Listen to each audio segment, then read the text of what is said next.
മുനമ്പത്തുകാർക്ക് അവർ കുറച്ച് കാലമായിട്ട് അവിടെ താമസിക്കുകയാണ്. ആ താമസിക്കുന്നവർക്ക് നമ്മുടെ ഇറങ്ങി പോകേണ്ടി വരുന്ന വിഷയം അത് വല്ലാത്ത പ്രയാസം സൃഷ്ടിക്കുന്നതാണ്. അത് ഒഴിവാക്കി കിട്ടണമെന്നുള്ളതാണ് അവരുടെ ഏറ്റവും പ്രധാനപ്പെട്ട വിഷയം. അപ്പോൾ ആ കാര്യത്തിൽ ദീർഘകാലമായി താമസിക്കുന്നവർ എന്ന നിലക്ക് അവരുടെ അവകാശം എങ്ങനെ സംരക്ഷിക്കാനാകും, അതിനാണ് സംസ്ഥാന സർക്കാർ പ്രാമുഖ്യം കൊടുത്തത്. വഖഫുമായി ബന്ധപ്പെട്ട ഒരു വിഷയം കൂടിയാണല്ലോ. അപ്പോൾ അതിൽ എങ്ങനെയൊക്കെ ഈ ആശയക്കുഴപ്പമുണ്ടാക്കി അതിൽ നിന്ന് മുതലെടുക്കാൻ പറ്റും. ഈ കുളം കലക്കി മീൻ പിടിക്കുക എന്ന് പറയില്ലേ, അങ്ങനെയൊരു നടപടിയിലാണ് ചിലർ വലിയ താല്പര്യം കാണിച്ചത്. യഥാർത്ഥത്തിൽ അതിൽ ഏറ്റവും മുൻപന്തിയിൽ നിന്നത് BJP തന്നെയാണ്.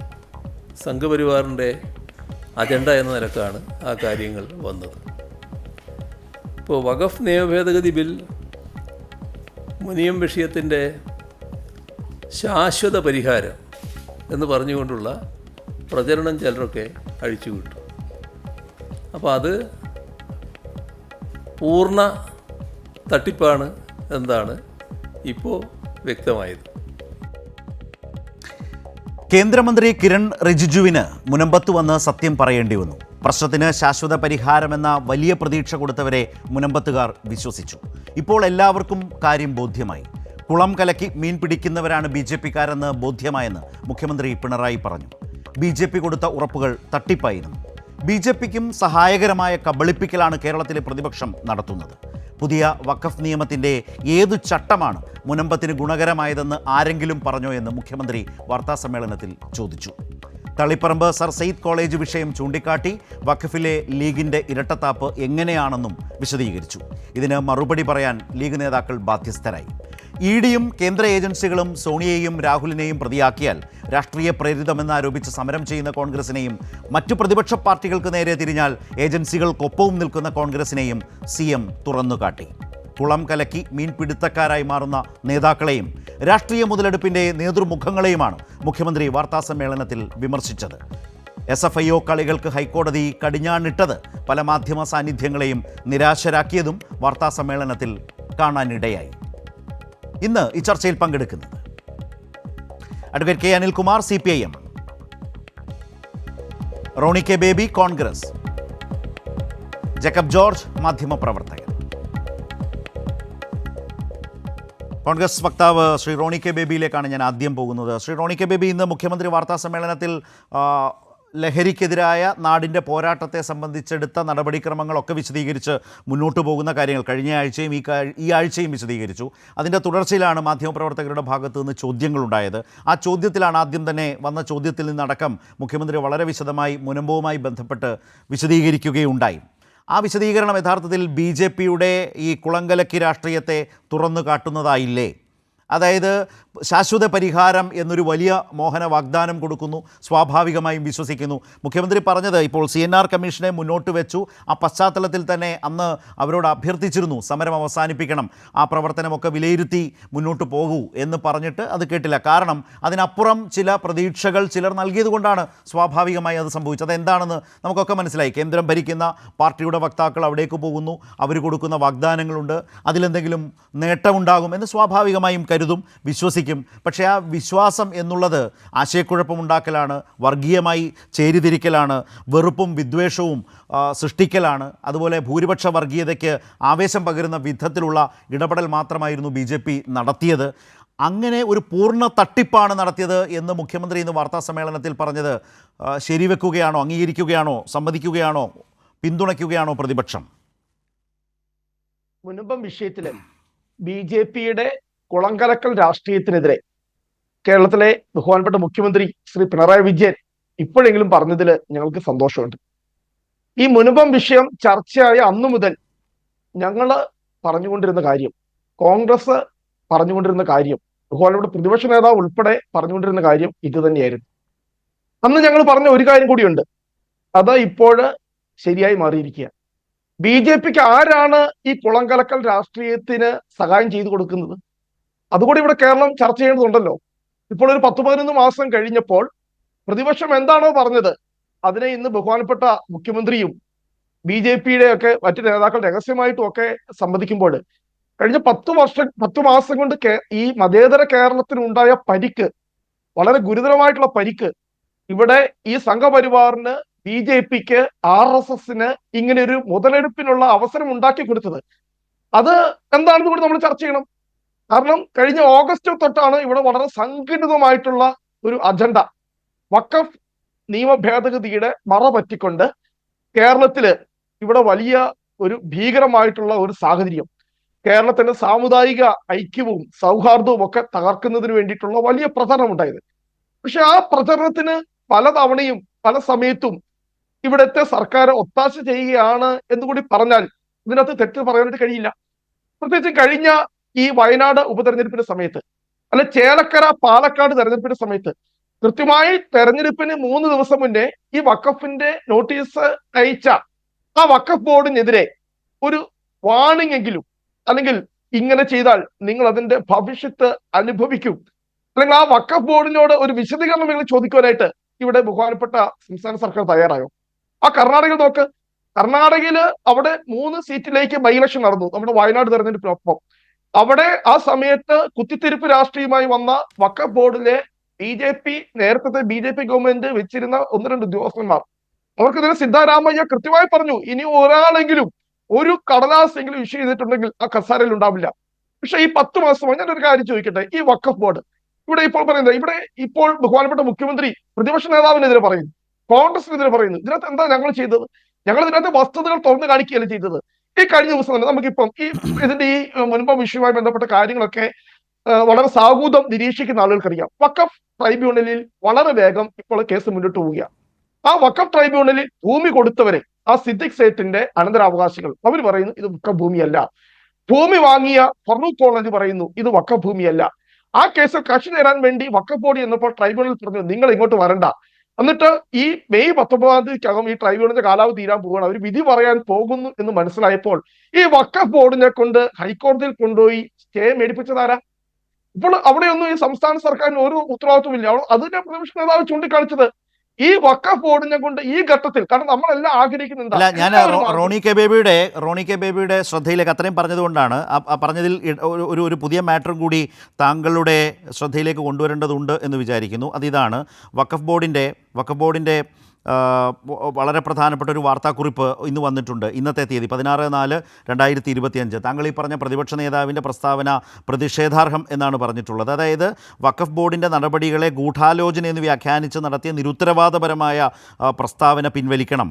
അതിൽ അവർ പറയുന്നത് മുനമ്പത്തെ തർക്കഭൂമി വഖഫാണെന്ന് വ്യക്തമായ ആധാരവും കോടതി വിധികളും നിലനിൽക്കെ ഫറൂഖ് കോളേജ് മാനേജിംഗ് കമ്മിറ്റി ഫയലാക്കിയ അപ്പീലിൽ അപ്പീൽ കൊടുത്തപ്പോൾ ബോർഡ് സ്വീകരിച്ച നിയമപരമായ നടപടികളെ ഗൂഢാലോചനയെന്ന് വ്യാഖ്യാനിച്ച് നടത്തിയ പ്രതിപക്ഷ നേതാവിൻ്റെ നിലപാടിലുള്ള വിയോജിപ്പാണ് വഖഫ് ബോർഡ് അവതരിപ്പിച്ചിട്ടുള്ളത്. ഞാൻ പറയാൻ വന്നതിൻ്റെ രണ്ടാമത്തെ ഭാഗമാണ്.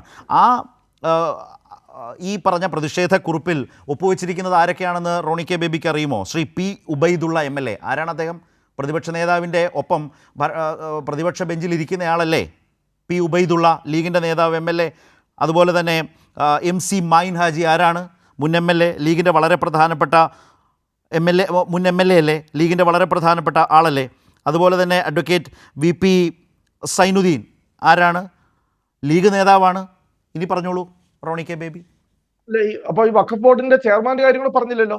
വഖഫ് ബോർഡിന്റെ ചെയർമാൻ ആരാന്ന് കൂടി പറ. വഖഫ് ബോർഡിന്റെ ചെയർമാൻ അത് നിങ്ങൾക്ക് ബാധകമല്ല. പക്ഷേ നിങ്ങളടക്കം നിങ്ങളുടെ പ്രതിപക്ഷ നേതാവിനൊപ്പം പ്രതിപക്ഷ നിരയിലിരിക്കുന്ന MLA-മാരാണെന്നേ, അദ്ദേഹത്തോടൊപ്പം നിൽക്കുന്ന MLA-മാരായിട്ടുള്ള ലീഗ് നേതാക്കളുടെ വിയോജിപ്പാണ് ഞാനിവിടെ അവതരിപ്പിച്ചത്.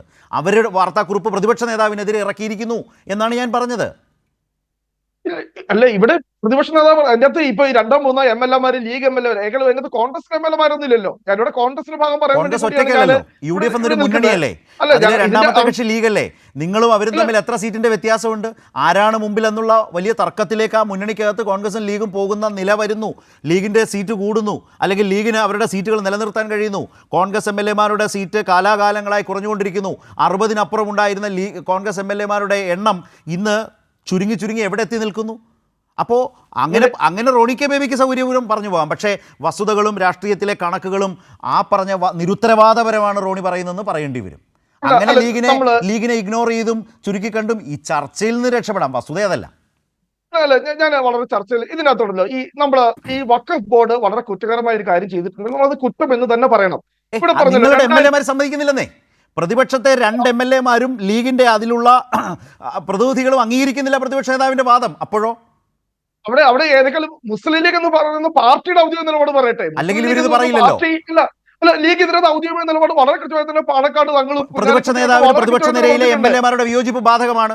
ഇപ്പോൾ KPCC പ്രസിഡന്റാണ് ഇത് പറയുന്നതെങ്കിൽ മനസ്സിലാക്കാം. കാരണം ലീഗിന്റെ നിലപാട് ചോദിക്കാൻ KPCC പ്രസിഡന്റ്. പ്രതിപക്ഷ നേതാവിന്റെ നിലപാടിനോട് പ്രതിപക്ഷ നിരയിലെ MLA-മാർ വിയോജിപ്പ് രേഖപ്പെടുത്തിയിരിക്കുകയാണല്ലോ. അത് ഞാൻ അതിനകത്ത് കൃത്യമായി ഉത്തരം ചെയ്ത് പറഞ്ഞുകൊള്ളൂ. അല്ല, നിങ്ങളാണ് പറയേണ്ടത്, കോൺഗ്രസ് ആണ് പറയേണ്ടത്. ഒന്നുകിൽ കോൺഗ്രസ് അതിനോട് വിയോജിക്കണം, പൂർണ്ണമായി അവർ ചെയ്തത് തെറ്റാണ് എന്ന് പറയണം. ഈ പ്ലാറ്റ്ഫോമിൽ നിന്ന് അല്ലെങ്കിൽ അവർ പറയുന്നത് അംഗീകരിക്കേണ്ടത്. അതിന്റെ അകത്ത് ഒപ്പിട്ടിരിക്കുന്ന MLA-മാരുടെ നിലപാട് ഞാൻ അർഹിക്കുന്ന പുച്ഛത്തോടെ തന്നെ തള്ളിക്കളയുന്നു. അതിനകത്ത് ഞങ്ങൾക്ക് അങ്ങനെ ഒരു നിലപാട് വേണമല്ലോ. അതിന്റെ അകത്ത് നാളെ തന്നെ മുസ്ലിം ലീഗ് ഞങ്ങളുടെ നേതൃത്വം ലീഗുമായി തന്നെ ബന്ധപ്പെട്ട ലീഗ് അതിനകത്ത് ഉചിതമായിട്ടുള്ള നടപടി സ്വീകരിക്കും. ഇവിടെ UDF എടുത്തിരിക്കുന്ന നിലപാടുണ്ട്. UDF-ന്റെയും കോൺഗ്രസിന്റെ നിലപാട് വളരെ വ്യക്തമാണ്. അത് എന്നത് മുനമ്പം എന്ന് പറയുന്നത്. ഒരു കാര്യം കൂടി റോണിയോട് പറയാം. ഈ വിഷയത്തെ ഇത്രമേൽ വഷളാക്കിയതിൽ കോൺഗ്രസിന്റെയും ലീഗിന്റെയും കഴിഞ്ഞ കാലങ്ങളിലെ നേതാക്കൾക്ക് ഉത്തരവാദിത്വമില്ലേ? ഇല്ലേ? ഈ ഭൂമി ഇടപാടിൽ പങ്കാളികളായവരില്ലേ? പവർ ഓഫ് അറ്റോർണി മേടിച്ച KPCC-യുടെ ഒരു മുൻ ഭാരവാഹി ഇല്ലേ? പേര് ഞാൻ പറയണോ? അതൊക്കെ അവിടെ നിൽക്കട്ടെ. എങ്ങനെ നിൽക്കും? നിങ്ങളാണ് ഒരു ഗോൾ പോസ്റ്റ് സെറ്റ് ചെയ്യാൻ ശ്രമിച്ചത്. നിങ്ങൾക്ക് ഒട്ടും ഹിതകരമല്ലാത്ത ചരിത്ര യാഥാർത്ഥ്യങ്ങൾ ഞാൻ പറയുമ്പോൾ അതവിടെ നിൽക്കട്ടെ എന്ന്. അതെങ്ങനെ ശരിയാവും? അല്ല, ഞാൻ പറയുന്നത് ഓരോ വ്യക്തികളും ഓരോ അഭിപ്രായങ്ങൾ. KPCC-യുടെ ഭാരവാഹിയായിരിക്കുന്ന ആളാണ് ഒരാൾ, ആയിരുന്നയാളാണെന്ന് പവർ ഓഫ് അറ്റോർണി മേടിച്ചത്. ഞാൻ അത്ര ഇപ്പോൾ പറയുന്നുള്ളൂ. ഇത് മുൻപ് ഒരുപാട് ചർച്ച ചെയ്തതാണ്. അപ്പോൾ അങ്ങനെയെങ്കിൽ നിങ്ങളുടെ ബഹുമാനപ്പെട്ട അബ്ദുൾ റഹ്മാൻ എന്ന് പറയുന്ന ന്യൂനപക്ഷകാര്യ മന്ത്രിയുടെ ഈ വിഷയത്തിലുള്ള നിലപാട് കൂടി നമ്മൾ ചർച്ച ചെയ്യണം. നിലപാടും പങ്കാളിത്തവും രണ്ടാണ്. മന്ത്രി എന്ന നിലയിൽ അദ്ദേഹം അഭിപ്രായം പറഞ്ഞിട്ടുണ്ടാകും. അതല്ല, ഈ വിഷയത്തെ വഷളാക്കുന്നതിൽ നേരിട്ട് പങ്കാളിയായിട്ടുള്ള KPCC ഭാരവാഹിയായിരുന്ന ഒരാളില്ലേ? ലീഗിന്റെ റോൾ എന്തായിരുന്നു? ഇത് മുമ്പ് തന്നെ ചർച്ച ചെയ്തിട്ടുള്ളതാണ്. ഈ വഖഫ് ബോർഡുമായി ബന്ധപ്പെട്ട കാര്യത്തിൽ മുഖ്യമന്ത്രിയെക്കാരും ന്യൂനപക്ഷകാര്യ വകുപ്പ് മന്ത്രിയെക്കാരും വലിയ ആളാണോ ഒരു KPCC-യുടെ ഏതോ ഒരാളെന്ന് പറയുന്നത്? ലജ്ജയുണ്ടെങ്കിലും പറയുന്നത് ഇതിന്റെ അകത്ത് പറയാം. മുഖ്യമന്ത്രി, എനിക്ക് ഒറ്റ കാര്യം പറഞ്ഞത്, മുഖ്യമന്ത്രിയുടെ നിലപാടിനൊപ്പമാണോ ന്യൂനപക്ഷകാര്യ വകുപ്പ് മന്ത്രി, വഖഫ് മന്ത്രി അബ്ദുൾ നിലപാട്? ഇത് മൊത്തം വഷളാക്കുന്നതാണ്. ഞാനോട് തുറന്നു പറയാം, ഇത് മുഴുവൻ വഷളാക്കുന്നതിനകത്ത് അബ്ദുൾ റഹ്മാൻ വലിയ പങ്കുണ്ട്. ആ അബ്ദുൾ റഹ്മാൻ മുഖ്യമന്ത്രി നിയന്ത്രിക്ക്. വഖഫ് ട്രൈബ്യൂണലിന്റെ വിധിക്കെതിരെ എന്ത് ലജ്ജാകരമാണ്. ട്രൈബ്യൂണലിൽ വിധി പറയാൻ പോകുന്ന വിധി പറയുന്നത് പറഞ്ഞ് കേസ് കൊടുക്കുന്ന വഖഫാണ്. പിന്നെ അത് തുറന്നു പറയുന്നത് ഈ VD സതീശൻ ഇപ്പോൾ കുറ്റക്കാരൻ. ഞാൻ വരാം. നമ്മൾ ഇത്രയും സംസാരിച്ചില്ല. അനിൽകുമാറിലേക്കും ഞാൻ ശ്രീ ജേക്കബ് ജോർജിലേക്കും പോകാം. ഇതിൽ ഞാൻ ശ്രദ്ധിച്ചൊരു കാര്യം, ഇതിൽ അപകടകരമായ BJP നിലപാടിനെ തുറന്ന് വിമർശിച്ചുകൊണ്ടും അതിനകത്ത് ചുരുക്കം വാക്കുകളിലാണ് അല്ലെങ്കിൽ ചുരുക്കത്തിലാണ് മുഖ്യമന്ത്രി പ്രതിപക്ഷത്തെ സംബന്ധിച്ച ഒരു അഭിപ്രായ പ്രകടനം നടത്തിയത്. പക്ഷേ ചർച്ചകളിലേക്ക് വരുന്ന കോൺഗ്രസ് നേതാക്കൾ, കോൺഗ്രസ് പ്രതിനിധികൾ ഏറ്റവും അധികം സമയമെടുക്കുന്നത് അപ്പോഴും സർക്കാരിനെ വിമർശിക്കുക എന്ന നിലയിലേക്ക് അവർ പരിമിതപ്പെടുകയാണ് എന്ന് തന്നെ പറയേണ്ടി വരും. അപകടകരമായ ഭിന്നതയുടെ, വിദ്വേഷത്തിൻ്റെ, ഭൂരിപക്ഷ വർഗീയതയ്ക്ക് കൂടുതൽ ഊർജ്ജം പകരുന്ന നിലപാടെടുക്കുന്ന BJP അതിനൊരു കേന്ദ്രമന്ത്രിയെ തന്നെ ഇറക്കുന്നു. അവിടെ കളിപാളിയപ്പോഴാണ് BJP ഇപ്പോൾ പെട്ടുനിൽക്കുന്നത്. ആ നിലയിൽ വരുമ്പോൾ പോലും അതിനപ്പുറത്തേക്ക് മുഖ്യമന്ത്രി ഇത്ര ശക്തമായി സംസാരിച്ചിട്ടും കോൺഗ്രസിനെ പ്രതിനിധീകരിച്ച് റോണി കെ ബേബി ഏറ്റവും അധികം സംസാരിച്ചത് മുഖ്യമന്ത്രിക്കെതിരെ പറയാനാണ്. BJPക്കെതിരെ എന്തെങ്കിലും പറഞ്ഞോ, സ്വാഗതം ചെയ്യുന്നു എന്നോ മറ്റൊരു വാചകമാണ് പറഞ്ഞത്. ഞാൻ ആ സമയത്ത് ശ്രീ അനിൽകുമാർ ഇക്കാര്യത്തിൽ ഈ ചർച്ചയിൽ ഇല്ലാതിരുന്നുകൊണ്ടാണ് ഞാൻ സൂചിപ്പിച്ചത്. ഇവിടെ ഒരു പ്രധാനപ്പെട്ട കാര്യം അദ്ദേഹം പറഞ്ഞെന്താണെന്ന് അറിയുമോ? മുഖ്യമന്ത്രി പറഞ്ഞതിനെ അദ്ദേഹം വിമർശിച്ചത് ഈ സർക്കാരിൻ്റെ കാലത്ത് മുഖ്യമന്ത്രി എന്ന് പറഞ്ഞ കുളങ്കലയ്ക്ക് മീൻ പിടിക്കുന്ന, മുതലെടുപ്പിന് ശ്രമിക്കുന്ന BJPക്ക് അവസരമൊരുക്കി കൊടുത്തത് താങ്കളുടെ മുന്നണി ഭരിക്കുന്ന സർക്കാരാണ് എന്നാണ് അദ്ദേഹം പറഞ്ഞു വെച്ചത് ഇതുവരെ. ശ്രീകുമാർ, ഇവിടെ വസ്തുതാപരമായി പരിശോധിച്ചാൽ BJPയും UDF-ഉം ഒരേ തൂവൽ പക്ഷികളാണ്. ഹിന്ദുത്വ രാഷ്ട്രീയം കൈകാര്യം ചെയ്യുന്ന BJPയുടെ ഒരു അജണ്ടയാണ് ക്രൈസ്തവ സമൂഹത്തെ മുസ്ലിം വിഭാഗത്തിനെതിരെ തിരിച്ചുവിടാൻ. അതിന് പറ്റുന്ന ഒരു കേന്ദ്രമായി മുനമ്പത്തെ അവർ കണ്ടു. മുനമ്പത്തെ ഉപയോഗിച്ച് നടത്തിയ ഗൂഢാലോചനയുടെ പ്രധാനപ്പെട്ട ലക്ഷ്യം കേരളത്തിലെ ക്രൈസ്തവ സമൂഹത്തെ കൂടി BJPക്ക് വേണ്ടി ഗുണകരമായി ഉപയോഗിച്ച് മുസ്ലിം വിരോധത്തിൽ ഹിന്ദു ക്രിസ്ത്യൻ ഐക്യം എന്നുള്ളൊരു പൊളിറ്റിക്കൽ അജണ്ട സെറ്റ് ചെയ്യാനാണ് മുനമ്പത്തെ ഉപയോഗിച്ചത്. അത് പൊളിഞ്ഞുപോയി. MP-മാരോട് വഖഫ് ബില്ലിന് അനുകൂലമായി വോട്ട് ചെയ്യണമെന്നാവശ്യപ്പെട്ട കത്തോലിക്ക സഭയടക്കമുള്ള സഭാപിതാക്കന്മാർക്ക് ഇപ്പോൾ നല്ല ബോധ്യമായി, ഞങ്ങൾ വഞ്ചിക്കപ്പെട്ടു, അപമാനിക്കപ്പെട്ടു, കബളിപ്പിക്കപ്പെട്ടു.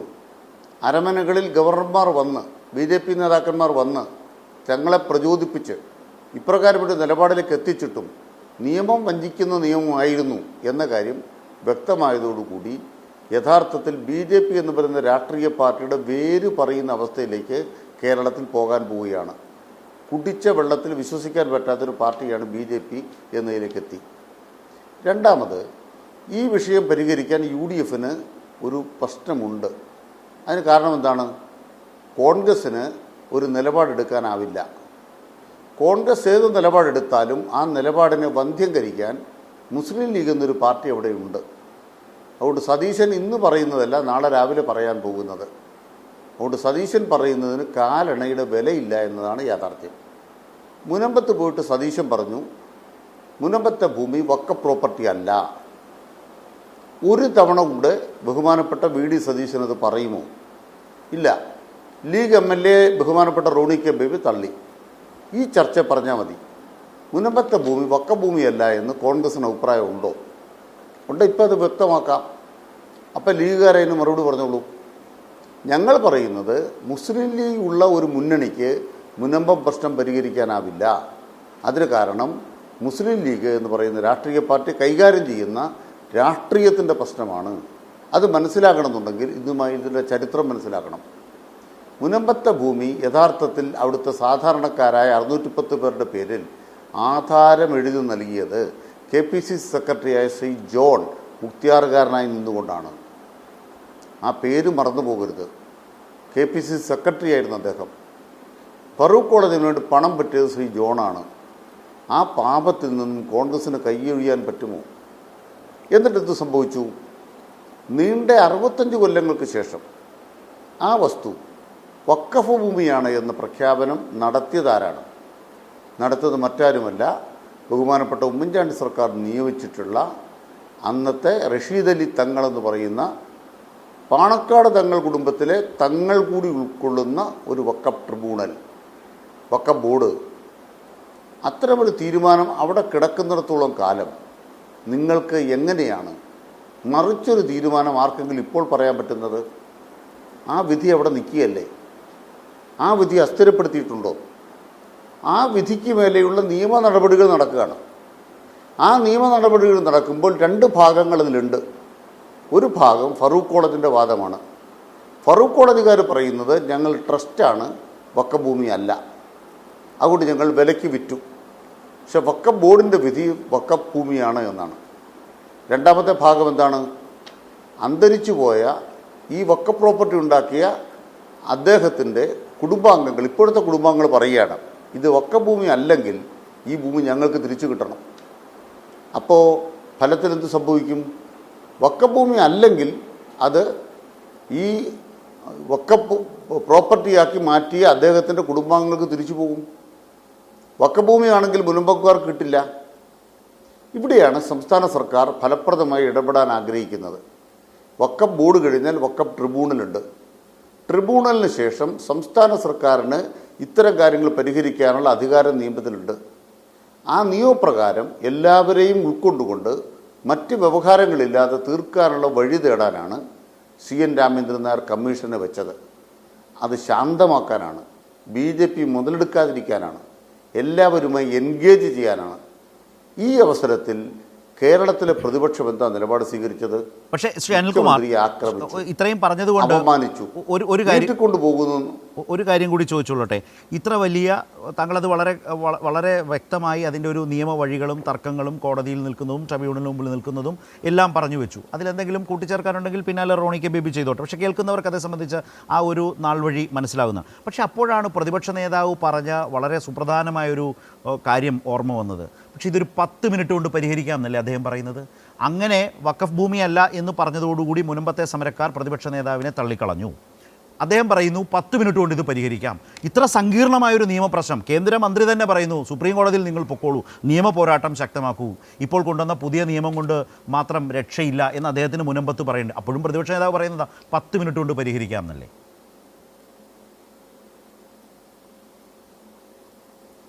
അല്ല, 10 മിനിറ്റ് കൊണ്ട് അദ്ദേഹം പരിഹരിക്കാമെന്ന് പറയുന്നത് പരിഹാരം എന്താ? UDF ഒരു അഭിപ്രായം പറയൂ. നമുക്ക് രണ്ടിൽ നിന്ന് തീരുമാനിക്കാൻ പറ്റും. ഒന്ന് വക്കഭൂമിയാണോ അല്ലയോ. വക്കഭൂമിയാണെങ്കിൽ മുനമ്പത്തുകാരുടെ വസ്തു അവർക്ക് ലഭിക്കില്ല. വക്കഭൂമി അല്ലെങ്കിലോ, അല്ലെങ്കിൽ ആരാണോ വക്കഫ് ചെയ്തു കൊടുത്തത് അവരുടെ കുടുംബത്തിന് തിരിച്ചു പോകും. അപ്പോഴും മുനമ്പത്തുകാർക്ക് ഭൂമി കിട്ടത്തില്ല. അതാണ് പ്രശ്നം. അപ്പോൾ എന്ത് വേണം? അതിന് പരിഹരിക്കണമെന്നുണ്ടെങ്കിൽ മുനമ്പത്തിലെ ജനങ്ങളുടെ കൈവശം അവർക്ക് പണം നഷ്ടപ്പെട്ടു. ഒരു സാമൂഹ്യ പ്രശ്നമാണ്. ഈ സാമൂഹ്യ പ്രശ്നത്തിന് വഖഫ് ആക്ടിനകത്ത് തന്നെയുള്ള 97-ാം വകുപ്പ് പ്രകാരമുള്ള സവിശേഷ അധികാരം സംസ്ഥാന സർക്കാരിന് പ്രയോഗിക്കാം. ആ പ്രയോഗിച്ചതിന് ഉദാഹരണങ്ങൾ ഇന്ത്യയിൽ വേറെ ഉണ്ട്, തിരുച്ചെന്തൂരിലടക്കം. നമുക്ക് നോക്കാം. അത് പ്രയോഗിക്കുന്നതിന് എന്ത് വേണം? എല്ലാവരുമായിട്ട് എൻഗേജ് ചെയ്യണം. അതിനെന്താ ചെയ്യുന്നത്?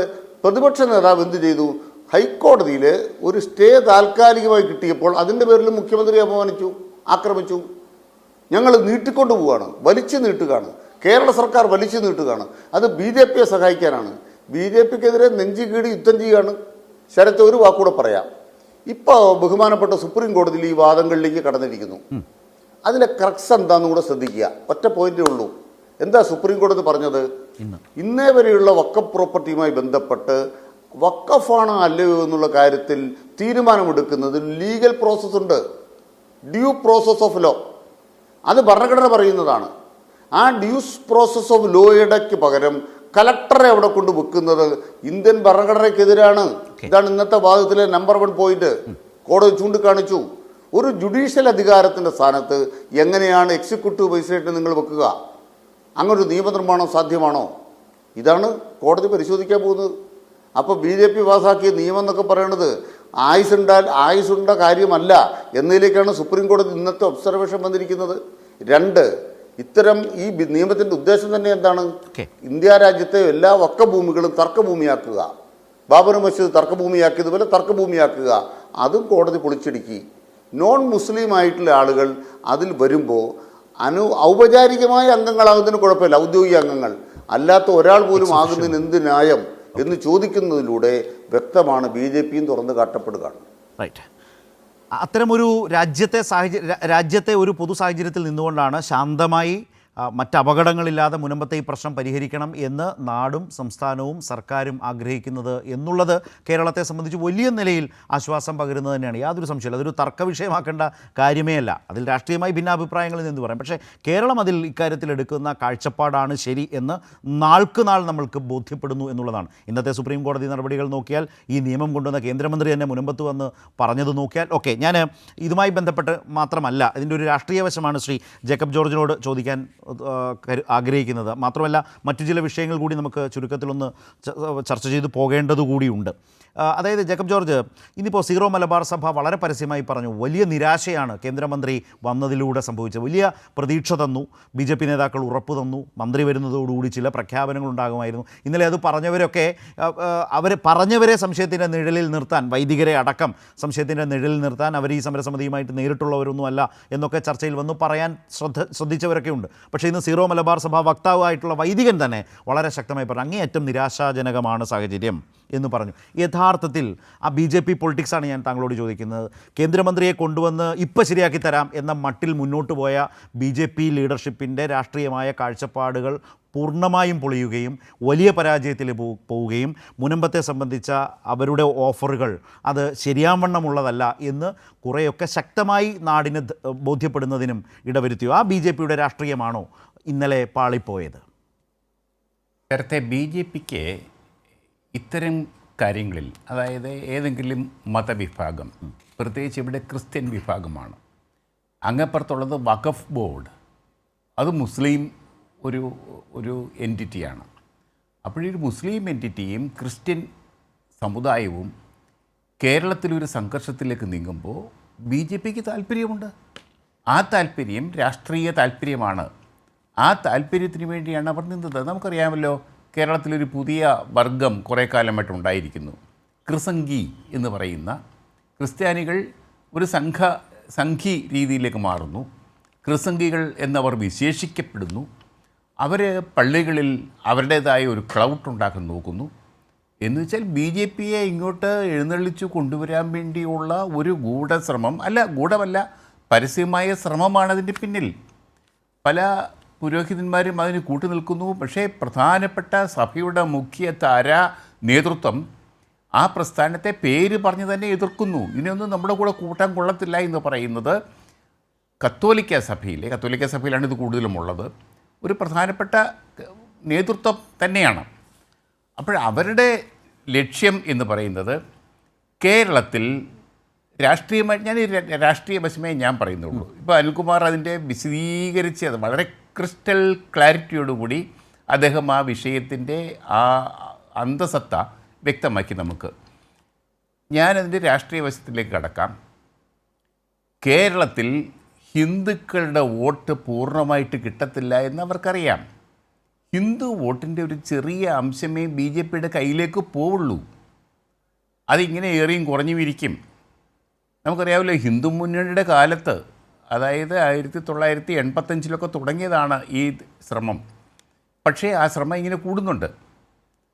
അതിന് ആക്കം കൂട്ടണമെങ്കിൽ കേരളത്തിൽ ക്രിസ്ത്യൻ സമുദായത്തിൻ്റെ പിന്തുണ ബി ജെ പിക്ക് വേണം.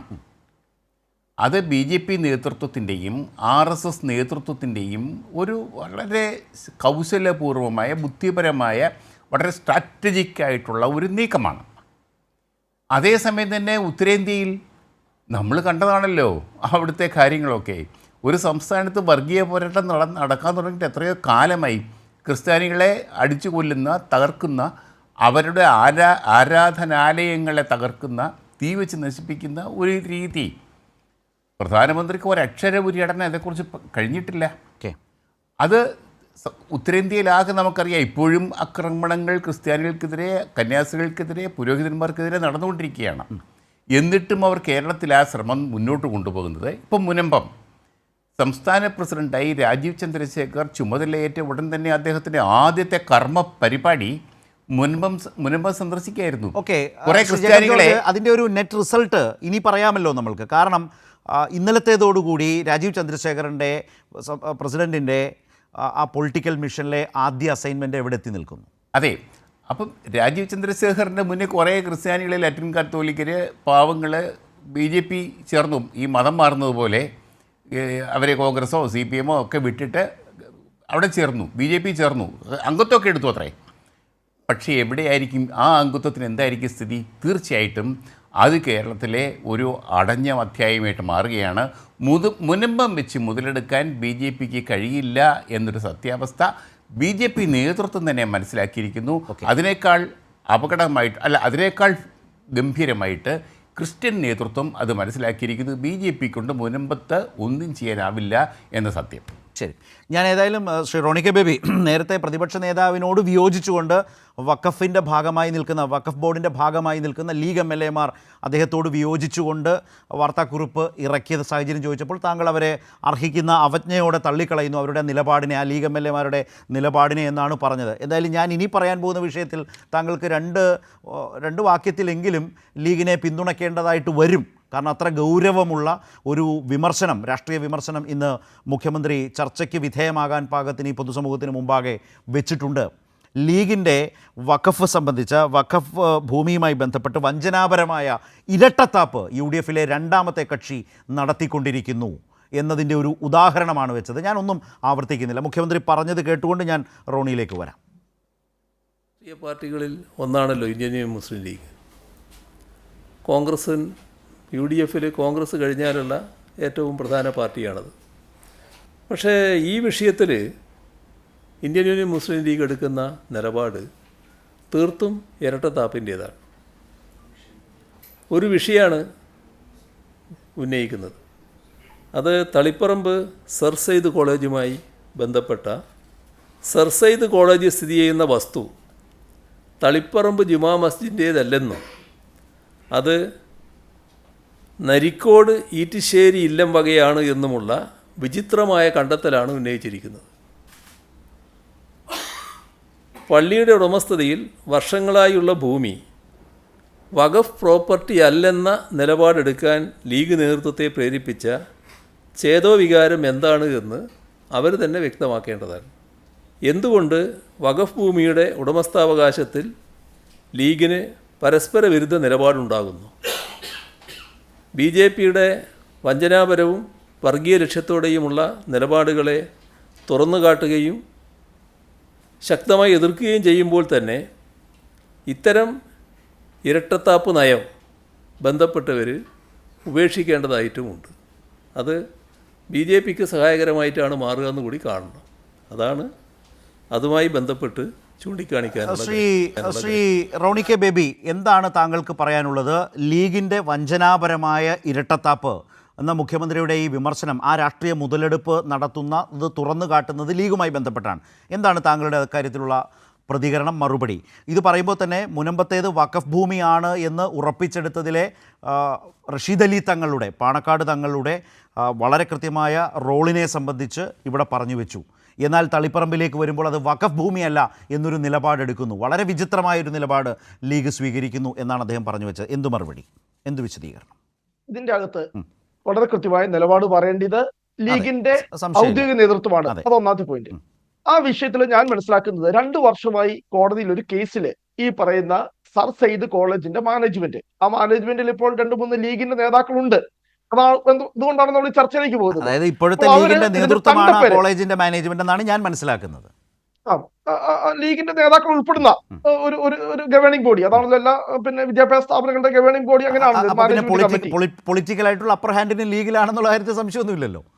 ആയിക്കോട്ടെ, അത് എന്തെങ്കിലും ആയിക്കോട്ടെ. അപ്പോൾ അവര് കോടതിയിൽ ഇതിന്റെ തങ്കപ്പേര് മാറ്റണം. കാരണം 2 വർഷം മുമ്പ് വരെ നികുതി അടച്ചുകൊണ്ടിരുന്നത് അവിടുത്തെ ഈ പറയുന്ന മസ്ജിദിന്റെ അല്ലെങ്കിൽ ആ പറയുന്ന വഖഫ് കമ്മിറ്റി, അതിന്റെ പേരിലാണ് നികുതി അടച്ചുകൊണ്ടിരുന്നത്, ലാൻഡ് ടാക്സ് അടച്ചുകൊണ്ടിരുന്നത്. അപ്പോൾ 2 വർഷം മുന്നേ അവർ കോടതിയിൽ ഒരു കേസ് കൊടുത്തിട്ടുണ്ട്, അതിന്റെ തണ്ടപ്പേര് മാറ്റണം. ഇതാണ് അതിന്റെ യഥാർത്ഥ വസ്തുത എന്ന് പറയുന്നത്. ഇനി ഇത് വഖഫ് നിയമവുമായിട്ട് ഇതിനകത്ത് ബന്ധമുണ്ടോ, വിഷയങ്ങളെ കുറിച്ച് അതിനകത്ത് ലീഗ് നിലപാടെടുക്കണം.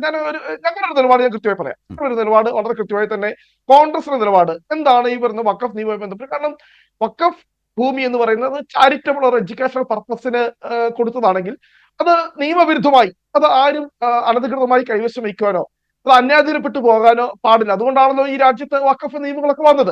അപ്പോൾ അതിനെക്കുറിച്ച് ഇതാണ് ഞങ്ങളുടെ കൃത്യമായ സ്റ്റാൻഡ്. അങ്ങനെ ഈ പറയുന്ന വളരെ കൃത്യമായി തന്നെ ചാരിറ്റബിൾ ഓർ എഡ്യൂക്കേഷണൽ പർപ്പസിന് വേണ്ടി ഈ വഖഫ് ബോർഡ് അവർ നൽകിയിരിക്കുന്ന ഒരു ഭൂമി അത് അന്യാധീനപ്പെട്ടു പോകാനായിട്ട് ഒരിക്കലും അനുവദിക്കാൻ പാടില്ല എന്നതാണ് അതിനകത്ത് ഞങ്ങൾക്ക്. അതുകൊണ്ടാണല്ലോ നമ്മൾ ഈ വഖഫ് നിയമ ഭേദഗതിക്കെതിരെ, അത് കോൺഗ്രസ് ആണെങ്കിലും CPM ആണെങ്കിലും അല്ലെ ഇന്ത്യ മുന്നണി ആണെങ്കിലും പാർലമെന്റിൽ ഒറ്റക്കെട്ടായി നിന്നുകൊണ്ട് പോരാടുന്നതും അതിനു വേണ്ടിയിട്ടാണ്. അതാണ് അല്ലാണ്ട് ഞങ്ങൾ ആ നിലപാടിന് ഒരിക്കലും അത് ഏത് മതസ്ഥാപനത്തിന്റെ ആണെങ്കിലും, അത് ക്രിസ്ത്യാനികളുടെ ആണെങ്കിലും അല്ലെ ഹിന്ദുക്കളുടെ ആണെങ്കിലും മുസ്ലിങ്ങളുടെ ആണെങ്കിലും അവരുടെ ആ പർപ്പസിന് വേണ്ടി അത് കൊടുത്തതിന് അത് സംരക്ഷിക്കപ്പെടണം എന്ന് തന്നെയാണ്. അതിനകത്ത് ആരും അന്യായമായിട്ട് കൈവശം വെച്ചു പോകാൻ പാടില്ല എന്നാണ് ഞാൻ ഇവിടെ കൃത്യം എന്റെ നിലപാട്, കോൺഗ്രസിന്റെ നിലപാട്, എന്റെ നിലപാടല്ല, കോൺഗ്രസ് പാർട്ടി. ഇനി ബഹുമാനപ്പെട്ട ശ്രീ അനിൽകുമാർ പറഞ്ഞ, ഞാൻ അതിനോട് ഒന്ന് ചുരുക്കി പറയാൻ വേണ്ടി ഞാൻ ആഗ്രഹിക്കുക. അപ്പൊ അനിൽകുമാർ പറയുന്നത് KPCCയുടെ സെക്രട്ടറി ആയിരുന്ന ഒരു ജോൺ, അദ്ദേഹം എന്തോ വളരെ കുറ്റകരമായ കാര്യം ചെയ്തു എന്നുള്ള രീതിയിലാണ് ഇവിടെയൊക്കെ ആദ്യം തൊട്ട് പറഞ്ഞത്. പക്ഷെ അദ്ദേഹം എന്താ ചെയ്തത്, അവിടെ പറവൂർ കോടതിയും ബഹുമാനപ്പെട്ട കേരള ഹൈക്കോടതിയും അത് വഖഫ് ഭൂമിയല്ല, ആ ഭൂമിയുടെ ഉടമസ്ഥാവകാശം നമ്മുടെ കോഴിക്കോട്ടെ ഫറൂഖ് കോളേജിനാണ് എന്ന് പറഞ്ഞപ്പോൾ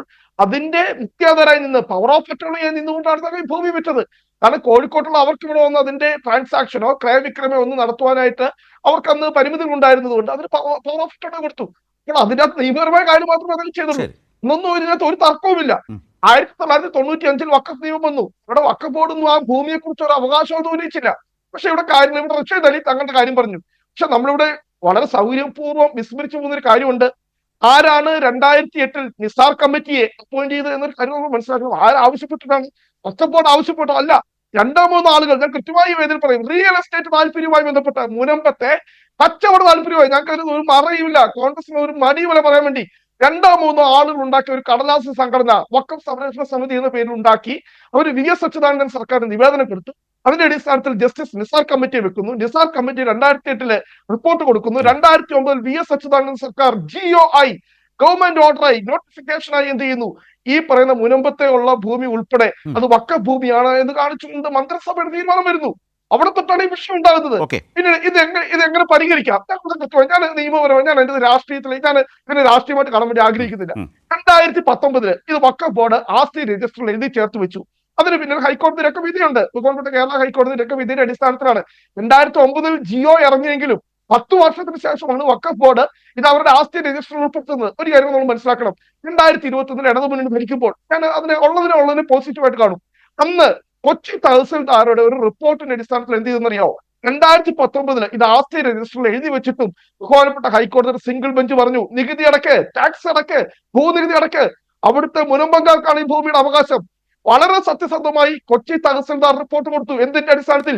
നേരത്തെ ഉണ്ടായിരുന്ന ഹൈക്കോടതിയുടെയും പറവൂർ കോടതികളുടെയും വിധിയുടെ അടിസ്ഥാനത്തിൽ ആ ഭൂമിയുടെ യഥാർത്ഥ അവകാശികൾ പുനർജനങ്ങളാണ് എന്ന് പറഞ്ഞുകൊണ്ട് 2021 2022 ഇതിന് നികുതി അടച്ചതാ. പിന്നെ എന്ത് ചെയ്തു? അത് വീണ്ടും ഡിവിഷൻ ബെഞ്ചിൽ പോയി സ്റ്റേ ആയി പോയി. അവിടെ എന്താ? ഇവിടെയാണ് ഇവിടുത്തെ പ്രശ്നം എന്നത്. നമ്മളിവിടെ ഇത് പറഞ്ഞു ഇവിടെ ഇപ്പോൾ ബഹുമാനപ്പെട്ട അനിൽകുമാർ പറഞ്ഞു വഖഫ് നിയമത്തിലെ സെക്ഷൻ 97 പ്രകാരം ഇതിന്റെ അകത്ത് സംസ്ഥാന സർക്കാർ തീരുമാനം എടുക്കാം. ഞങ്ങൾ അത്രേ പറയുന്നുള്ളൂ. ഈ ഡിവിഷൻ ബെഞ്ചിനുള്ള ഇപ്പോഴത്തെ സ്റ്റേ തീരുമാനമെടുക്കാമെന്നല്ല, നിയമപരമായി നിർദ്ദേശിക്കാനും മറ്റുമുള്ള അവകാശം. പക്ഷെ അത് നിയമപരമാകണം. അവിടെയല്ലേ CNR കമ്മീഷനെ വെച്ച് വസ്തുതകൾ പഠിച്ച് ആ അടിസ്ഥാനത്തിൽ, അല്ലെങ്കിൽ മുമ്പ് ചെയ്ത പോലെ ഇരിക്കും. നികുതി അടയ്ക്കാൻ അനുമതി കൊടുക്കുന്നു, ഡിവിഷൻ ബെഞ്ചിൽ പോയി സ്റ്റേ വാങ്ങുന്നു. സ്വാഭാവികമായി അടുത്ത നിർദ്ദേശം കൊടുത്താൽ എന്ത് സംഭവിക്കും? ഇതുപോലെ തന്നെ സ്റ്റേ വരും. അപ്പോൾ സംസ്ഥാനങ്ങൾക്ക് നൽകിയിട്ടുള്ള ആ അധികാര അവകാശങ്ങളിൽ നിന്നുകൊണ്ട് നിയമപരമായി എൻഗേജ് ചെയ്യണമെന്ന നിയമോപദേശം വെച്ച് ആക്ടിംഗ് ചീഫ് ജസ്റ്റിസ് ആയിരുന്ന ജസ്റ്റിസ് CNRനെ വെച്ച് ഒരു കമ്മീഷനെ വെച്ച് അത് ഹൈക്കോടതി പോലും അംഗീകരിച്ചതാണ്. അതിൻ്റെ അടിസ്ഥാനത്തിൽ പോയി ആ കണ്ടെത്തലിൻ്റെ അടിസ്ഥാനത്തിൽ ഇടപെടാനും ആക്ട് ചെയ്യാനും ശാന്തമായി പ്രശ്നം അവസാനിപ്പിക്കാനും ഒരു സർക്കാർ പടിപടിയായി മുന്നോട്ട് പോകുമ്പോൾ അതല്ലേ ഇതിൻ്റെ ശരിയായ മറുഭാഗത്ത് ഇതിൽ കുളം കലക്കി മീൻ പിടിക്കാൻ ശ്രമിക്കുന്നവരെയാണോ വിശ്വസിക്കേണ്ടത്?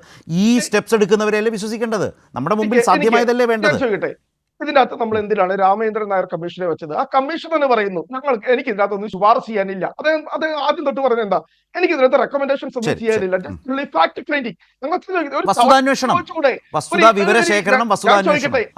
അത് ചെയ്യാനായിട്ട് ഈ റവന്യൂ വകുപ്പിന്റെ റവന്യൂ രേഖകളുടെ മുഴുവൻ അവകാശി ഉടമസ്ഥത ഇത് മുഴുവൻ പരിശോധിക്കാൻ അധികാരമുള്ള ജില്ലാ കളക്ടറുണ്ട്.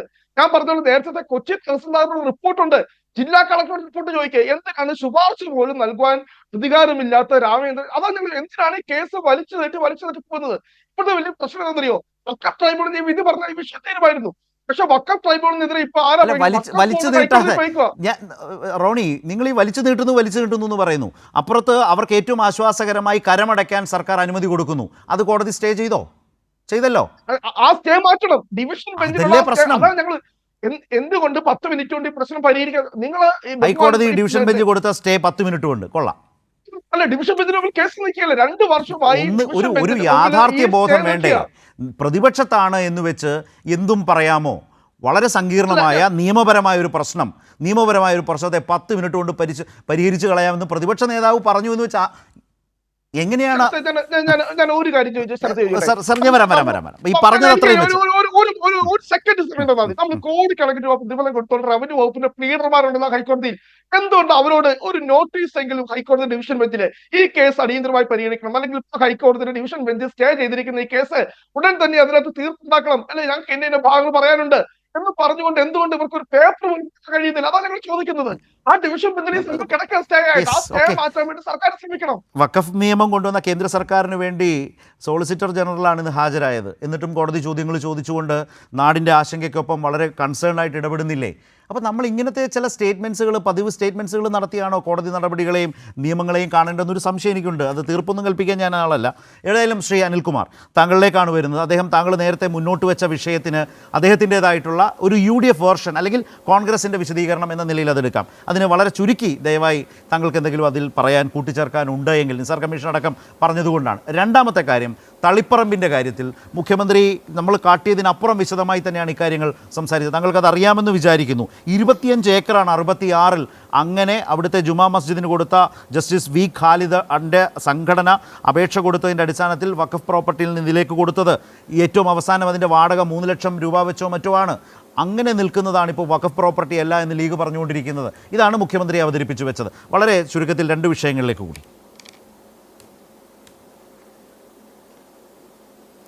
വഖഫുമായി ബന്ധപ്പെട്ട് വസ്തുവകൾ അന്യാധീനപ്പെടുത്തുന്നതിലും അത് വിഴുങ്ങുന്നതിലും മുസ്ലിം ലീഗിൻ്റെ നേതാക്കന്മാർ ഒരു കുറവും വരുത്തിയിട്ടില്ല എന്ന് നമ്മുടെ നാട്ടിൽ എല്ലാവർക്കും അറിയാവുന്ന കാര്യമാണ്. ഇന്ത്യ രാജ്യത്ത് വഖഫ് സ്വത്തുകൾ അത് തെറ്റായ നിലയ്ക്ക് കൈകാര്യം ചെയ്തതിൽ ഭൂരിഭാഗം ആളുകൾ ആരാണ്? അതിനോട് അടുത്ത് നിന്ന ആളുകൾ തന്നെയാണെന്നുള്ളത് ചരിത്രം. അതുകൊണ്ട് തന്നെ ലീഗിന് ഇക്കാര്യത്തിലുള്ള കച്ചവട താല്പര്യങ്ങളൊക്കെ നമ്മുടെ നാട്ടിൽ മുമ്പ് വ്യക്തമാണ്. ഇവിടെ കോൺഗ്രസ് നേതാവിന് എന്തായാലും ലീഗിനെ ന്യായീകരിക്കാനായില്ല എന്നത് പ്രധാനപ്പെട്ട കാര്യമാണ്. മുസ്ലിം ലീഗ് UDFനൊരു ബാധ്യതയായിരിക്കുന്നു.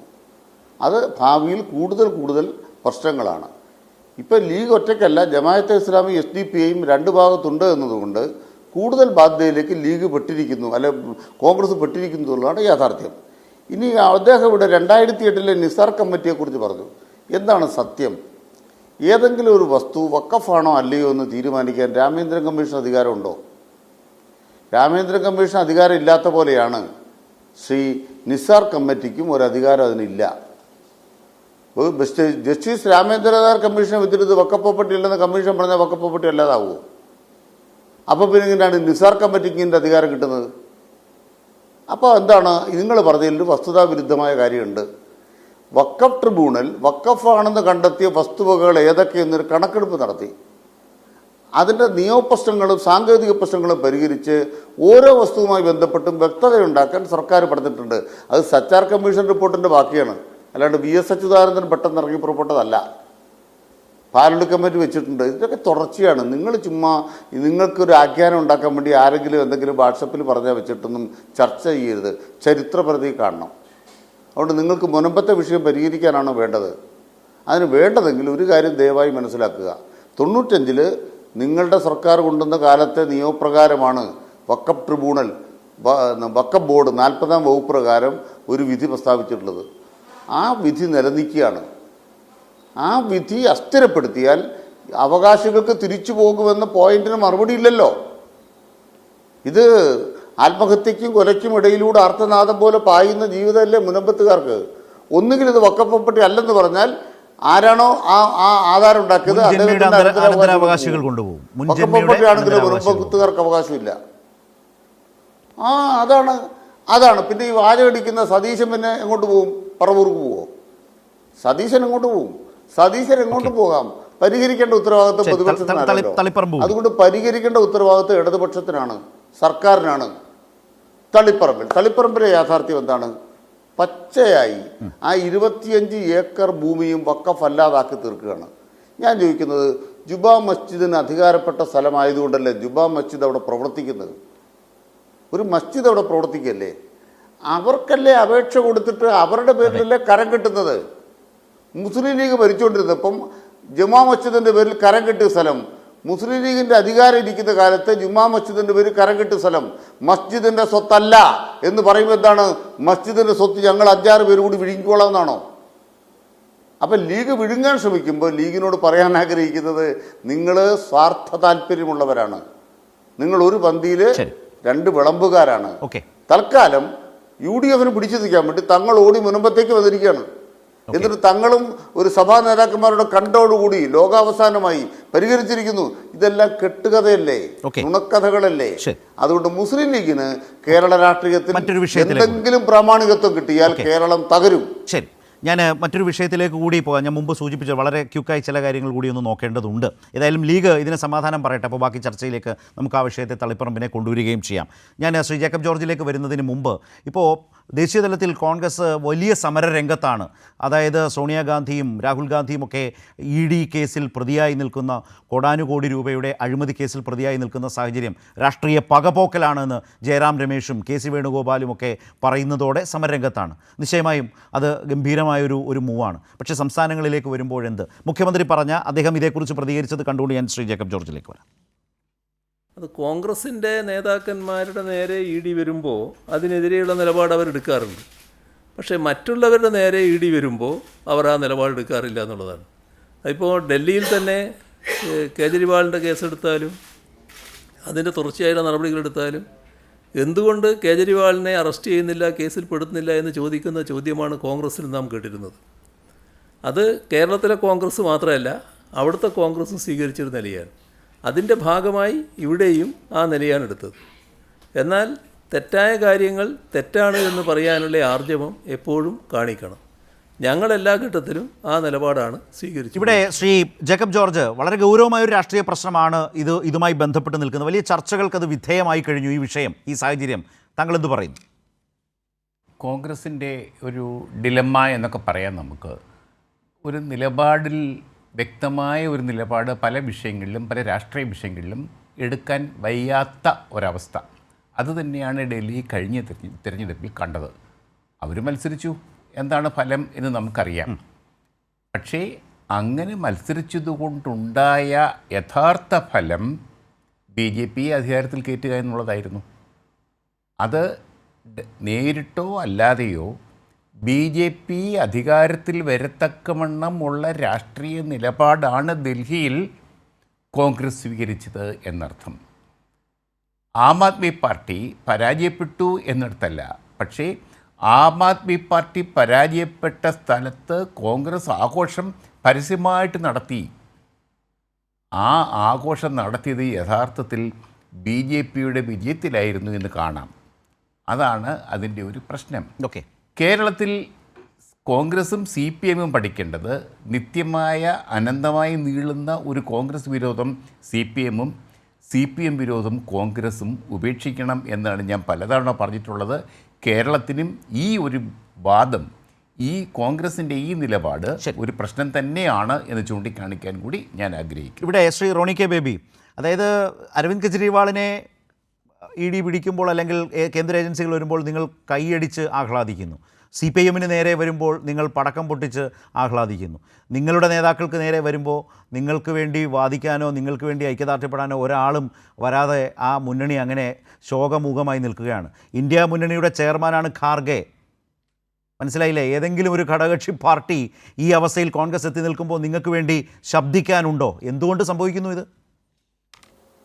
ഏതൊക്കെയാലും ഈ നാഷണൽ ഹെറാൾഡ് കേസിൽ ഞങ്ങൾക്കില്ലാത്ത ആശങ്ക CPM ഉൾപ്പെടെ മറ്റൊരു പാർട്ടിയും പങ്കുവെക്കണം എന്ന് ഞങ്ങൾ ആഗ്രഹിക്കുന്നു. ഞങ്ങൾക്ക് ഇതിനകത്ത് ഒരു ആശങ്കയില്ല.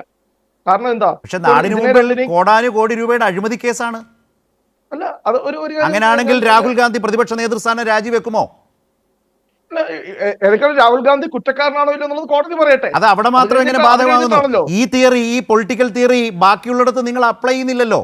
നിങ്ങളുടെ കേസ് വരുമ്പോൾ നിങ്ങൾക്ക് ഇങ്ങനെ ഒരു നിലപാട്, മറ്റുള്ളവർക്ക് മറ്റൊരു നിലപാട്. ഇതല്ലേ നിങ്ങൾ വാദിച്ച് എത്തി നിൽക്കുന്ന ഒരു പ്രശ്നം ഈ കാര്യങ്ങളിൽ? ഇതിപ്പോ സോണിയയ്ക്കും രാഹുലിനും വേണ്ടി വാദിക്കാൻ ജയറാം രമേശും KC വേണുഗോപാലും ഒക്കെ ഉള്ളൂ. ഇന്ത്യ മുന്നണിയിലെ നേതാക്കൾ എവിടെ? ആരെങ്കിലും ആ മുന്നണിയെ നയിക്കുന്ന പാർട്ടിക്ക് വേണ്ടി ശക്തമായി രംഗത്ത് വരുന്നുണ്ടോ? ഈ കേസിൽ ഒരു കഴമ്പും ഇല്ലെന്നുള്ളത് എല്ലാവർക്കും അറിയാം. അത് കോടതി പറയട്ടെ. അല്ല, എന്തിനാ ഇപ്പോൾ ഈ പറയുന്ന കുറ്റപത്രം കൊടുത്തെന്നറിയോ? കഴിഞ്ഞ ഒരു വർഷം മുന്നേ പ്രത്യേക കോടതി പറഞ്ഞു 1 വർഷത്തിനകം കുറ്റപത്രം കൊടുക്കണം. അതുകൊണ്ടാണ് 365ാമത്തെ ദിവസമായിരുന്നു ഏപ്രിൽ ഈ കഴിഞ്ഞ ദിവസം.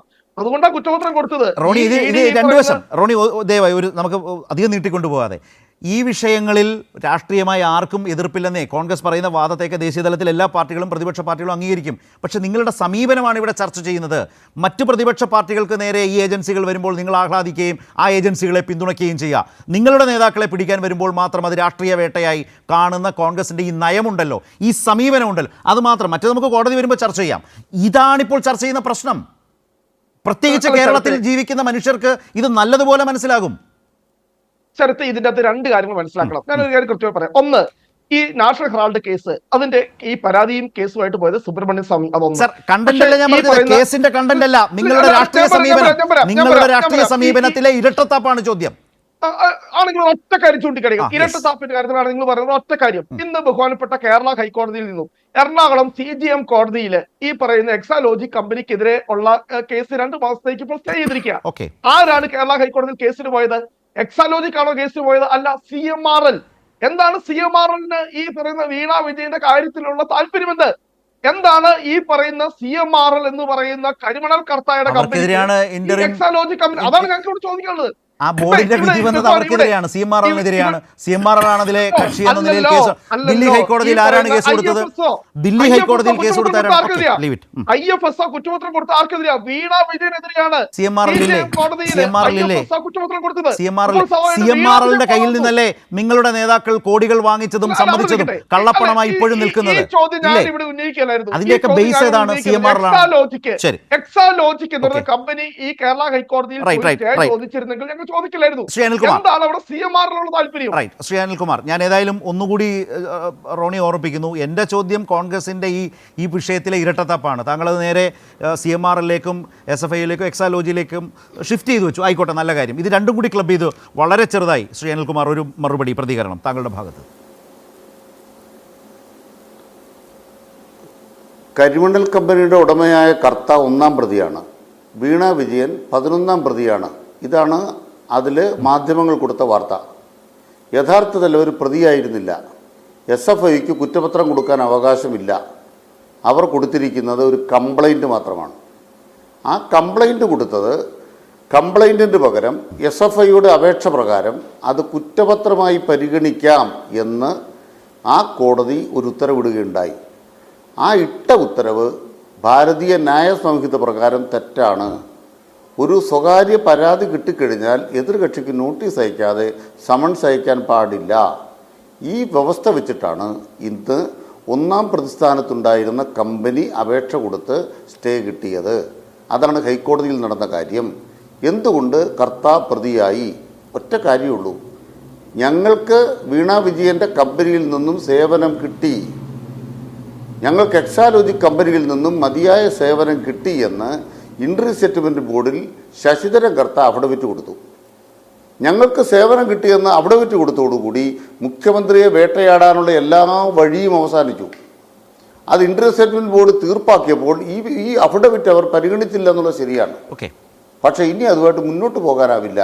ആ വൈരാഗ്യം തീർക്കാനാണ് ആ കമ്പനിയെ പ്രതിയാക്കിയത്. അത് മനസ്സിലാകണ ഒരു കാര്യം ഞാൻ പറയാം. എന്നെ ഒരാൾ പറ്റിച്ചുവെന്ന് ഞാൻ പറയുന്നു. എന്നെ ഒരാൾ പറ്റിച്ചു. എന്നെ ഒരാൾ പറ്റിച്ചതിന് പറ്റിച്ചയാൾക്കെതിരെയാണ് കേസ്, എനിക്കെതിരെയാണ് കേസ്. ഇവിടെ എക്സാലോജിക് കമ്പനി സേവനം നൽകാതെ പറ്റിച്ചുവെന്ന് ആരെ പറ്റിച്ചു എന്ന് പറയുന്നത്? കരിമണൽ കമ്പനിയെ പറ്റിച്ചു എന്ന് പറയുന്നു. ആരെ പറ്റിച്ചു എന്നാണോ നിങ്ങൾ പറയുന്നത്? അവരൊന്നാം പ്രതിയാകുന്ന എങ്ങനെയാണ്? കരിമണൽ കമ്പനി CMRൽ അവരെയാണ് പറ്റിച്ചതെങ്കിൽ അവരെങ്ങനെ ഒന്നാം പ്രതിയാവും? അപ്പോൾ എന്താണ് ഈ കേസിലെ കെട്ടുകഥ? ഇത് നിരസിക്കുന്ന കേസല്ല. ഇത് മുഖ്യമന്ത്രിയോട് ഇന്നൊരു പത്രപ്രവർത്തകൻ, അതുകൂടെ പറഞ്ഞു ഞാൻ പോകാം. പത്രപ്രവർത്തകന്മാർക്ക് അല്പം മര്യാദയുണ്ട്. എന്താ മര്യാദ? നിയമം എന്താണെന്ന് മനസ്സിലാക്കണം, എന്താണ് നടക്കുന്നതെന്ന് മനസ്സിലാക്കണം. പ്രതിപക്ഷ നേതാവിനോട് ചോദിക്കേണ്ട ചോദ്യം മുഖ്യമന്ത്രിയുടെ അടുത്തേക്ക് കൊണ്ടുപോകരുത്.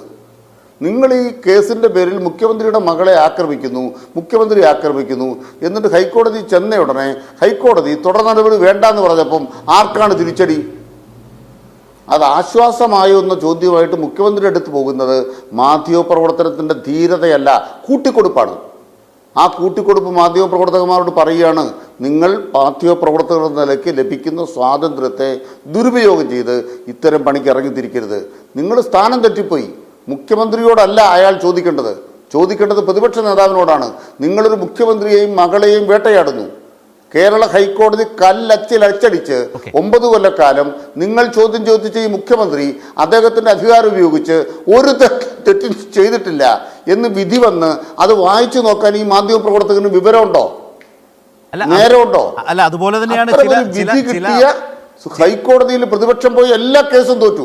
അതുപോലെ തന്നെയാണ് വളരെ ചുരുക്കത്തിൽ താങ്കളുടെ ഒരു പ്രതികരണം. അതായത് എങ്ങനെ ചർച്ച ചെയ്താലും, എങ്ങനെ അതുമായി ബന്ധപ്പെട്ട കാർഡ് ഇറക്കിയാലും അത് എങ്ങനെ മുഖ്യമന്ത്രിയിലേക്ക് എത്തിക്കാം എന്ന നിലയ്ക്ക് പ്രതിപക്ഷം പോലും പ്രതീക്ഷിക്കാത്ത അല്ലെങ്കിൽ പരിശ്രമിക്കാത്ത വിധത്തിലേക്ക് പെരുമാറുന്ന മാധ്യമങ്ങൾ, ആ മാധ്യമങ്ങളുടെ ഒരു നാട്ടിൽ നിന്നാണ് താങ്കളുടെ വിമർശനം എന്നുകൂടി ഞാൻ സാന്ദർഭികമായി ഓർത്തു എന്നേ ഉള്ളൂ. അതിപ്പോൾ നമ്മൾ കാണുന്നത് അത് തള്ള കടിവഴിയെങ്കിൽ പിള്ള ഇല വഴി എന്ന് പറഞ്ഞ പോലെ ഇത് തള്ള കഴിവഴി നടക്കുകയാണ്. ആര്? രാജീവ് ചന്ദ്രശേഖറിൻ്റെ ചാനൽ എമ്പൂരാൻ. ആരാ എമ്പൂരാൻ? ആരാണ്? ബാബു ബിദറങ്കി.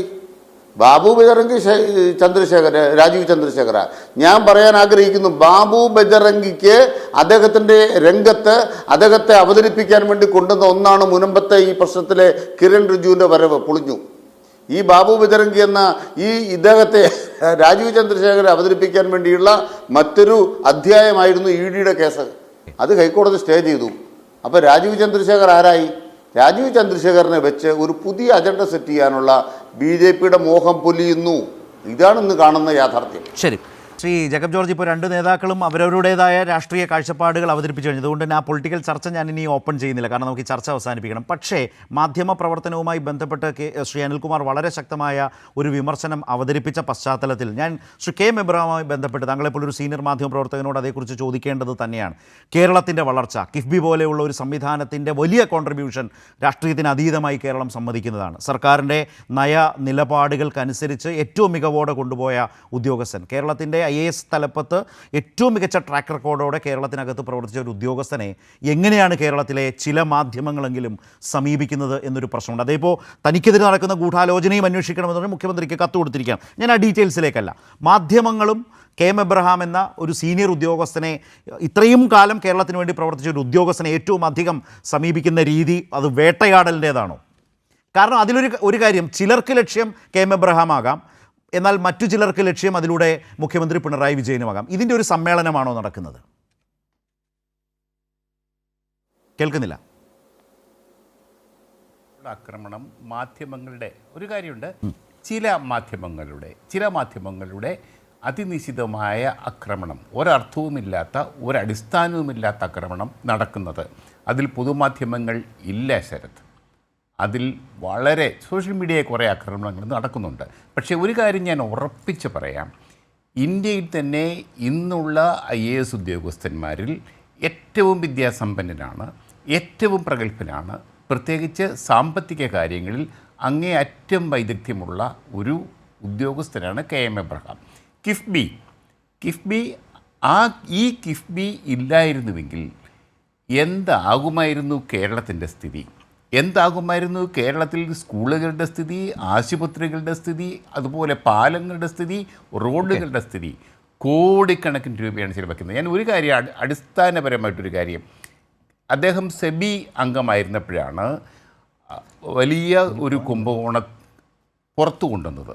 അത് സഹാറ ഇന്ത്യ എന്ന വലിയ പടുകൂറ്റൻ ഭീമൻ കമ്പനി നടത്തിയ ആൾക്കാരിൽ നിന്ന് പിരിച്ചെടുത്ത കാശ് 24,000 കോടി വരും.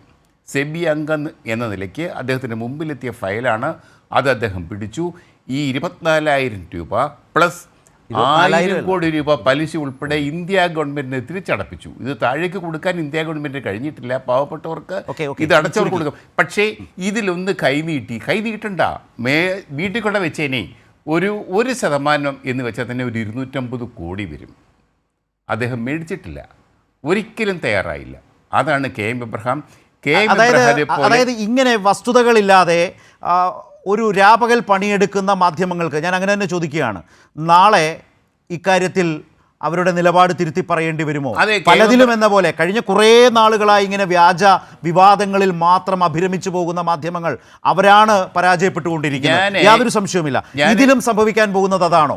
ഞാൻ ഡോക്ടർ ജേക്കബ് തോമസ് വിജിലൻസ് ഡയറക്ടറായിരിക്കെ KM എബ്രഹാമിനെതിരെ അഴിച്ചുവിട്ട ഒരു യുദ്ധത്തിൻ്റെ പശ്ചാത്തലത്തിലാണ് അദ്ദേഹത്തെ കുറച്ച് കൂടുതൽ പഠിക്കാൻ ശ്രമിച്ചത്. ഇന്നിപ്പോൾ ഞാൻ പറയാം, അദ്ദേഹത്തെ പോലെ നീതിമാനായ ഒരു ഉദ്യോഗസ്ഥൻ കേരളം കണ്ടിട്ടില്ല, ഇന്ത്യ കണ്ടിട്ടില്ല. രണ്ടാമത്തെ കാര്യം, അദ്ദേഹത്തിൻ്റെ ശമ്പളം, അദ്ദേഹത്തിൻ്റെ വരുമാനം അങ്ങേയറ്റം സുതാര്യമാണ്. അദ്ദേഹത്തിൻ്റെ ചെലവ് ഇപ്പോൾ ഞാൻ പറയട്ടെ, തിരുവനന്തപുരത്ത് അദ്ദേഹം മില്ലേനിയത്തിലെ ഒരു ഫ്ലാറ്റ് മേടിച്ചിട്ടുണ്ട്. ഞാൻ ഒരു തവണ അവിടെ പോയിട്ടുണ്ട് ശരത്തെ. ഒരു സാധാരണക്കാരൻ IASകാരുടെ ഫ്ലാറ്റൊക്കെയാണ്. 13 ലക്ഷം രൂപയ്ക്കാണ് അദ്ദേഹം ആ ഫ്ലാറ്റ് മേടിക്കുന്നത്. സ്ഥലം ഗവൺമെൻറ് കൊടുത്ത സ്ഥലമാണ്, അതുകൊണ്ടായിരിക്കണം അത്രയും വില കുറഞ്ഞത്. അപ്പോൾ സ്ഥലത്തിൻ്റെ വില ആ കണ്ടൻറ്റ് ഇല്ല. 13 ലക്ഷം രൂപയുടെ ഫ്ലാറ്റിനാണ് കോടികൾ എന്ന് ആരോപണം. അത് ഹൈക്കോടതിയൊക്കെ ശരിവച്ചിരിക്കുകയാണ്, ഹൈക്കോടതിയൊക്കെ പറഞ്ഞിരിക്കുകയാണ് കോടികൾ. ഈ 1 കോടിയില്ല. അദ്ദേഹത്തിൻ്റെ കണക്കുകൾ സുതാര്യമാണ്. എവിടെയോ ആർക്കോ തെറ്റ് പറ്റിയിട്ടുണ്ട്. കോടതിക്കാണോ, പരാതിക്കാർക്കാണോ, അതോ അതിൻ്റെ പിന്നിൽ പ്രവർത്തിച്ച വലിയ ചില ശക്തികൾക്കാണോ? തീർച്ചയായിട്ടും അത് ചരിത്രം തന്നെ മറുപടി പറയും. ഏതായാലും അത് സംബന്ധിച്ച വലിയ അന്വേഷണങ്ങളിലേക്ക് പോകുമ്പോൾ ആർക്കാണ് പിഴയ്ക്കുക എന്നുള്ളത് വളരെ പ്രധാനമാണ്. ക്രെഡിബിലിറ്റി, വിശ്വാസ്യത, മാധ്യമ വിശ്വാസ്യത എന്നത് നാൾക്ക് നാൾ ഒരു തീർന്നു പോകുന്നൊരു കാലത്ത് ഇതും അതിന് മാധ്യമങ്ങൾക്ക് മേൽ വലിയ ബാധ്യതയായി ഇപ്പോൾ പറഞ്ഞുകൊണ്ടിരിക്കുന്ന കാര്യങ്ങൾ പൊളിഞ്ഞു വീഴുമ്പോൾ അവരുടെ വിശ്വാസ്യത എന്നത് വീണ്ടും വലിയ തോതിൽ ഇടിയുന്നതിന് ഇടവരുത്തുന്ന മറ്റൊരു സംഭവമായി ഇതും മാറാൻ പോകുന്നു എന്നുള്ളത് തന്നെയാണ്. അങ്ങനെ നിരന്തരം സംഭവിച്ചുകൊണ്ടിരിക്കുകയാണ്. മുഖ്യമന്ത്രിക്കെതിരായ വലിയ വേട്ടയുടെ ഓരോ സംഭവങ്ങളും അങ്ങനെ വ്യാജമാണ്, അർത്ഥമില്ലാത്തതാണ് എന്ന് തിരിച്ചറിയുന്ന നാട്ടിലാണ് ഓരോ കാലത്തും കഴിഞ്ഞ കുറേ നാളുകളായി നമ്മൾ ജീവിച്ചുകൊണ്ടിരിക്കുന്നത്. ആ നിലയിലേക്ക് മറ്റൊന്നുകൂടി എന്ന് പലപ്പോഴും പറയേണ്ടി വരുന്നത് ഈ നിലയിലാണ്. വളരെയധികം നന്ദി 3 പേർക്കും